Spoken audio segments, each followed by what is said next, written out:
the ideal HR professional is able to see all three phases of HR, which is setting things up, the right way on the way in. Before we move on, I need to let you know about my friend Mark Pfeffer and his show, People Tech. If you're looking for the latest on product development, marketing, funding, big deals happening in talent acquisition, HR, HCM, that's the show you need to listen to. Go to the Work Defined Network, search up People Tech, Mark Pfeffer. You can find him anywhere. Doing continued maintenance and training and resolving issues when there's smoke before there's fire. And then when there is fire, how to handle that appropriately. And if HR can see that chessboard and wear all three hats and devote time each week on all three, that company will be in a great place. But what makes HR even better than that is if they not only see the chessboard of their HR department, they see it of the whole company. And those HR professionals are able to earn their way to the C-suite and be able to know what type of report a CFO wants or a CEO wants.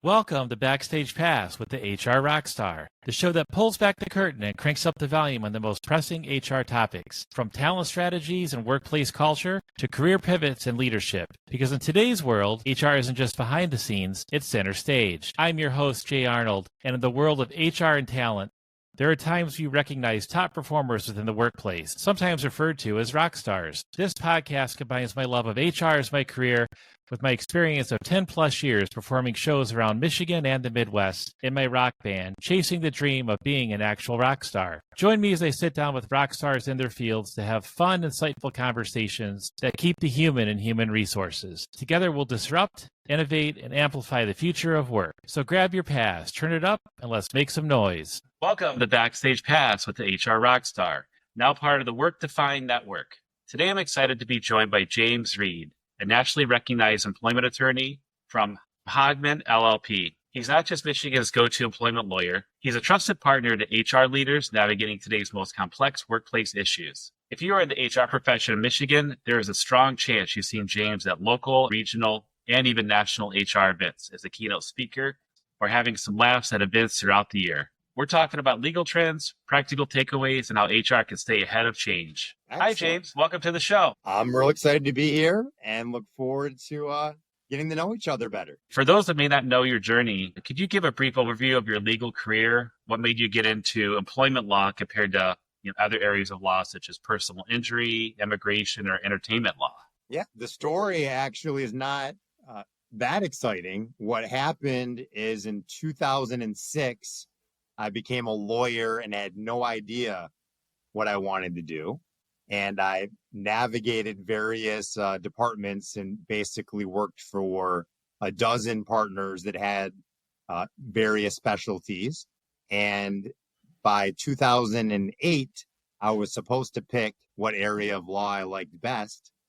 And my mindset was litigation, because that's what lawyers do, like on Suits and Law and Order on TV. So I picked litigation, and then literally within a month or two, 2008 happened. And a lot of the litigation work dried up, and a lot of corporate work and other area and real estate work, construction law all dried up. So the only way to not get fired was to say right sizes businesses and becomes an employment lawyer. And I dabbled in it during the 2 years as part of my rotation, and then became forced into it because that was the only work that was available. It's interesting. I have family that are attorneys and other friends and professional colleagues from around town, and everyone's journey is similar but different of how they got into immigration law, entertainment law, mergers and acquisitions, family law.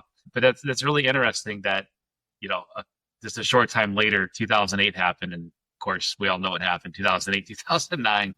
And looking at the landscape, what's happening right now, what are the top issues you're seeing in HR teams that they're struggling with right now, or they're thriving, I would say that HR is struggling more than ever and not thriving, not because HR skills are not improving, they are. I think it's really because there's so many state laws being passed, and whether it's paid leave or even local city, ordinances they have to follow. And there's new technology emerging like artificial intelligence, where all of this technology is ahead of the law. So they don't even have clear guidance on what they should or shouldn't be doing. So it's almost like, COVID all over again, where you have to figure out what to do without having any precedent telling you what works and what doesn't work, including remote work and ways to engage employees that are on a hybrid schedule. Yeah, it's funny you said that about how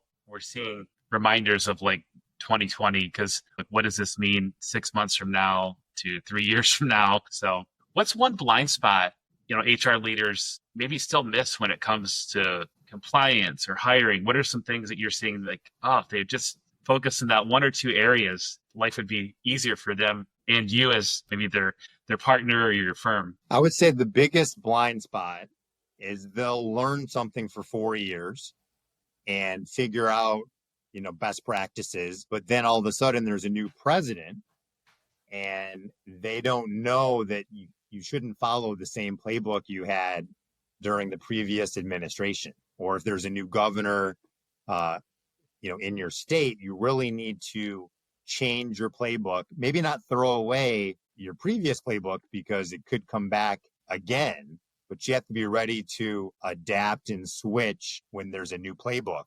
And so not only legally be compliant, but a bigger issue is how to tailor your documents to that employee. I think HR wants to treat everybody the same, and it's hard for me to get out of their mind. You don't need to treat everybody the same. You just can't discriminate for a legal reason, such as race, religion, sex, etc. You should come to a person where they're at and tailor their package for them. Just because your title is VP doesn't mean your job duties and role and expectations are the same across the board with that title. Yeah, it's interesting because different administrations come in at the federal or state level. Speaking of changes, we had a really large change in February of 2025 called ESTA, the Earned Sick Time Act.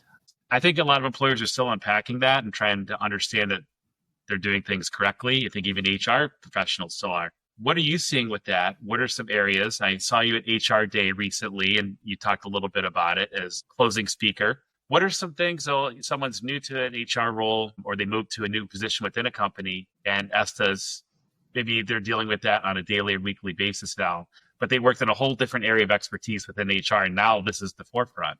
What's your advice here? Yeah, my advice is that it's not quite as big of a deal as it seems. So the recent amendments got rid of the private cause of action. So you don't have to worry about a violation will get you in court like other laws would. But at a big level, unfortunately, it forces us to want to micromanage our employees more, because a lot of us had generous vacation policies and other paid time off policies before. And now this forces us to get into the minutia of someone missing work and basically allowing an employee to give very short notice and allowing employees to not tell you anything until they miss a few days or more. And I just think that it creates a perception that employees are going to feel more entitled and play more games. So that is the unfortunate truth of this law,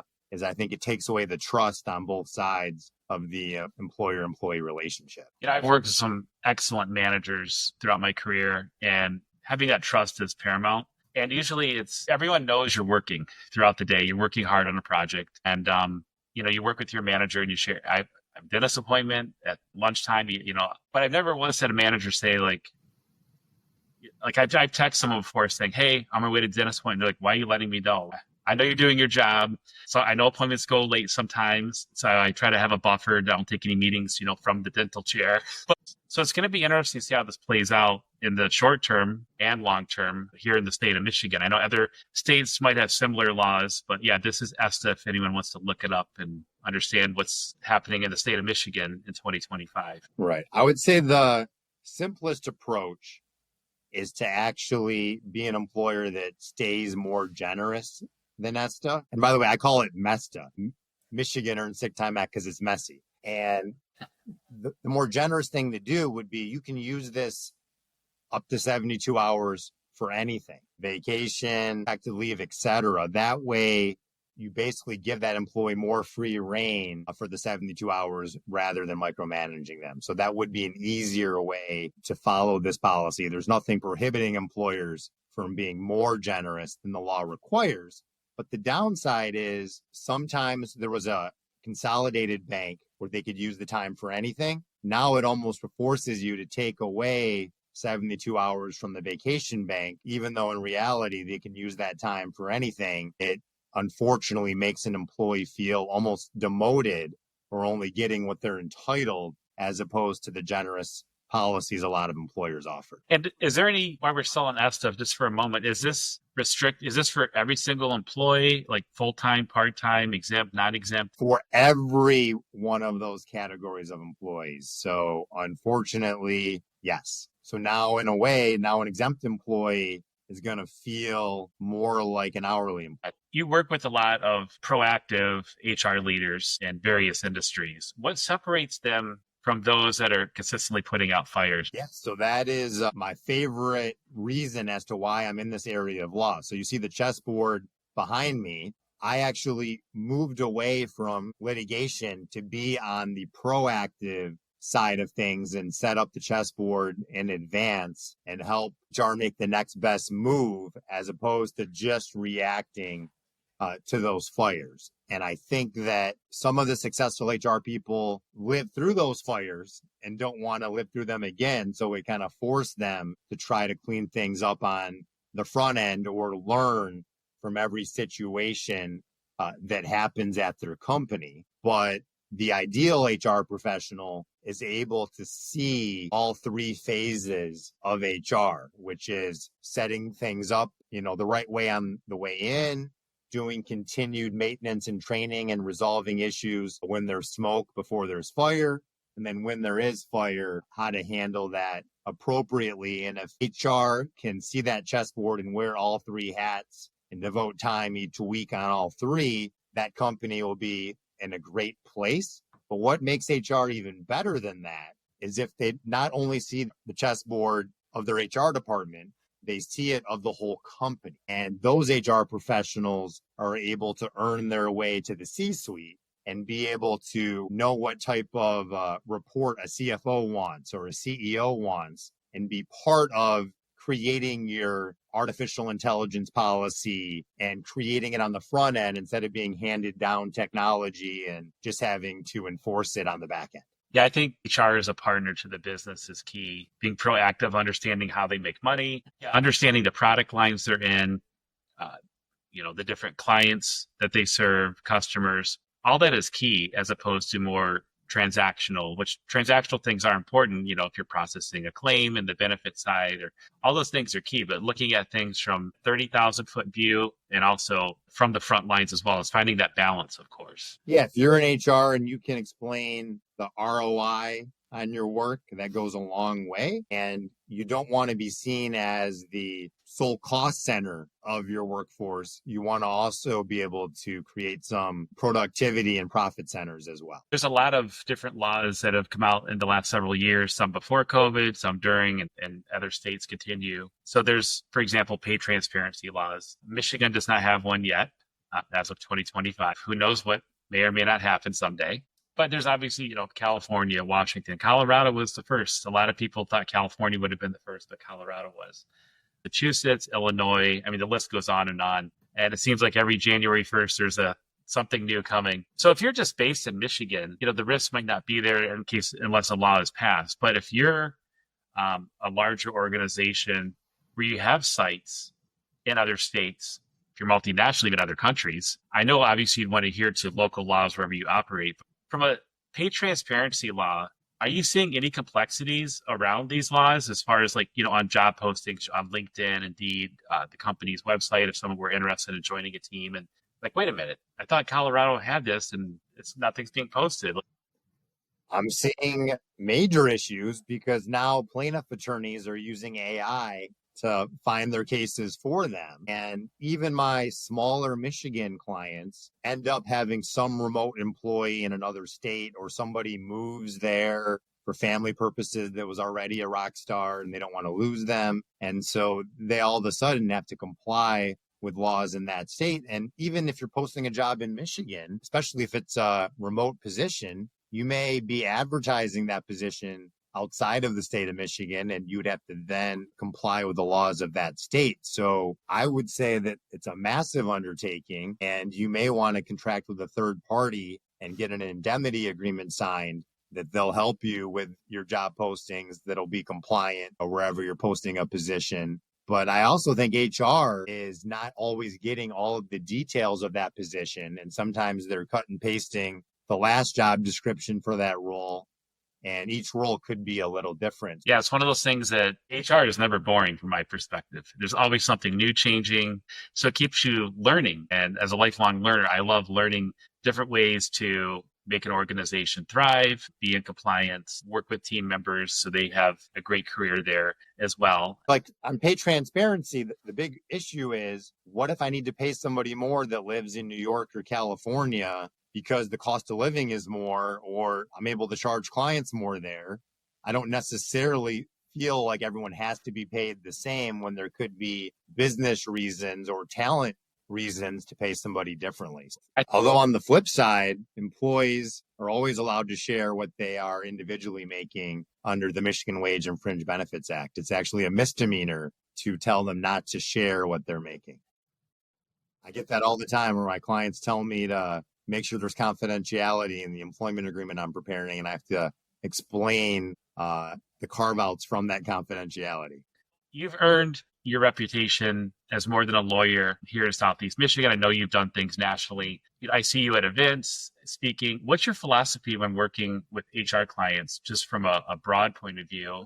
For example, there's someone that starts a new firm and they're like, Jay, do you know an employment attorney here in Southeast Michigan? I said, yeah, give James a call, go to lunch, see if there's you guys can connect. Like, what do you look at when advising HR clients, maybe just starting out or looking for someone? Sure. So I always approach things as, I have at least 20 years left, ideally, in my career, and I'm not here trying to sell you anything. I want to be a resource. And the first call is always free. And ideally, I like to play reverse seminar. So I don't want to tell you what should be the most important thing in your life right now. You tell me what's keeping you up at night, stressing you out or your company out. And if I have an easy button, I'm happy to fix it. And I usually get in the door through that small task, whether it's creating their artificial intelligence policy or helping them navigate a difficult employee situation. But a lot of the time, I can do a $0 engagement letter saying, now we have attorney-client privilege, and if you ever have a need, I'll just bill you for the value add time in 15-minute increments, and it shouldn't be a large expense, especially if we can resolve it on the front end. I think that's key, is that proactive, because cleaning things up might be much more expensive if something were to happen. Yeah, whenever a client calls me during litigation, they'd be like, how are you doing? I would be better if I didn't have to call you. That's usually the attitude I get. But if I'm calling them on the front end to make that problem go away, I actually have a chance to add a lot of value where they're happy to talk to me, as opposed to see me as an expense. Even if I win that lawsuit, it was still expensive to deal with that lawsuit. What trends are on your radar for the next 12 to 18 months from an HR point of view? Like, again, if you're advising, what to look out for? So whenever there's a change of administration or tariffs, you're definitely planning out the chess moves. I would say another bucket is, with the advancement of robots and AI, are there any roles that maybe need to be retrained? There's a prediction in the next 5 years, half of everyone's role will be replaced by AI. So you need to develop, 50% of your skill set, either utilizing AI in the workplace or knowing that role. And then I would say that the third bucket is all about people and relationships. I feel like all of these laws And all of this hybrid work and remote work is in a way turning us into widgets where we don't have a deep relationship with each other. And with all these rules, we're doing almost fake water cooler talk in the workplace. And even when I'm in the office, like I am today, 75% of my colleagues did not pick today to come in. And if they did, I probably wouldn't even know if they're here because I'm so used to not anticipating them being here that I don't bother to walk across the hall to have a small talk. So I think that this lack of relationship is making employees easily able to move. I know that it used to be the average worker would want to spend their whole career and earn their way up, the ladder over 20, 30 years. Now I'm hearing different stats between 2 and 4 years. The average employee jumps ship and they'll have 17 plus jobs in the course of their career. So that loyalty appears to have been lost on both sides.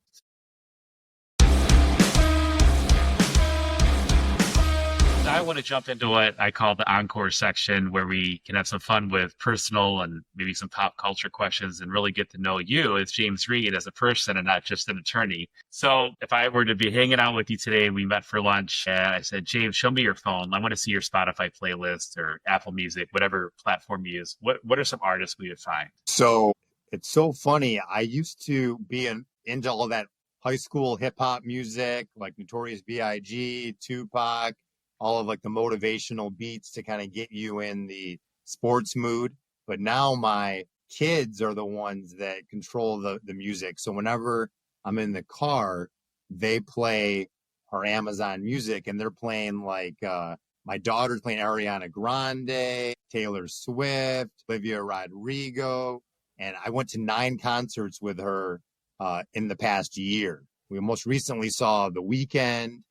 And then my son is more into like Drake and other type of good beats, but even more so these YouTube stars. So I feel like I've lost my music identity other than I'll bring back a good high school beat to them that they haven't heard about, such as, Hypnotized by Notorious B.I.G. and they'll get pumped up. Yeah, I saw The Weeknd a few years back at Ford Field, not this last tour, but it was fantastic show. My daughter and a friend went with my wife and I, and I've seen probably 1,000 shows in my life, from little corner bars to stadiums, and it was one of the better shows I'd seen in a really, really long time.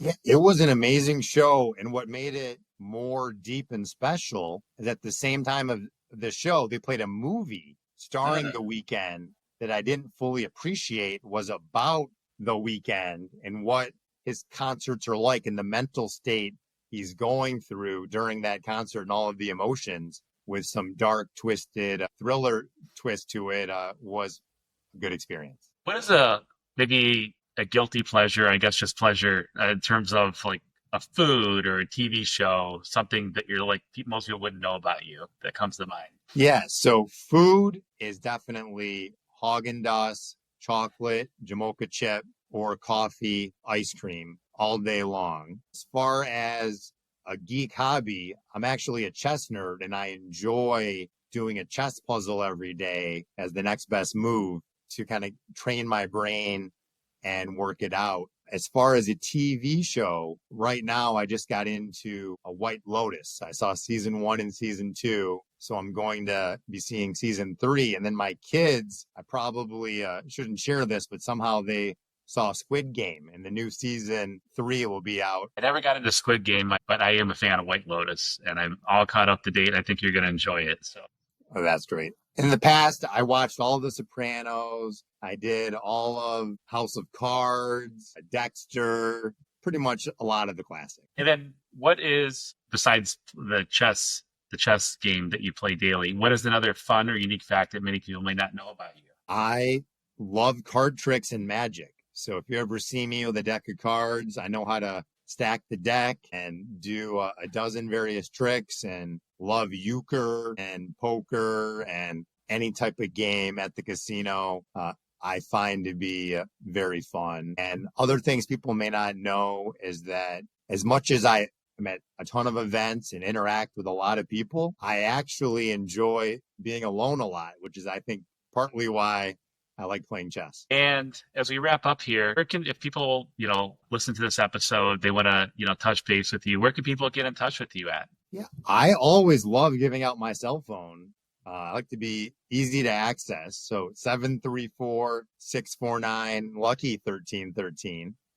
And as far as LinkedIn, I do monitor my LinkedIn on a daily basis. So find me on LinkedIn or send me an email at jreid@honigman.com. I'll make sure I have all that in the show notes as well. So Excellent. Yeah, I think we've been connected on LinkedIn for a number of years. We've seen each other at several events around the Metro Detroit area over the years. I'm really glad we're able to do this. So I am too. It's been a pleasure, and look forward to seeing big things ahead from both of us. James, this was packed with insight. Thank you for being generous with your time and your knowledge. HR Pros, be sure to check out James's LinkedIn page, his website within the show notes. Connect with him on LinkedIn. Follow him for any updates he shares. If you found value in this episode, please like, subscribe, and share with your friends and network.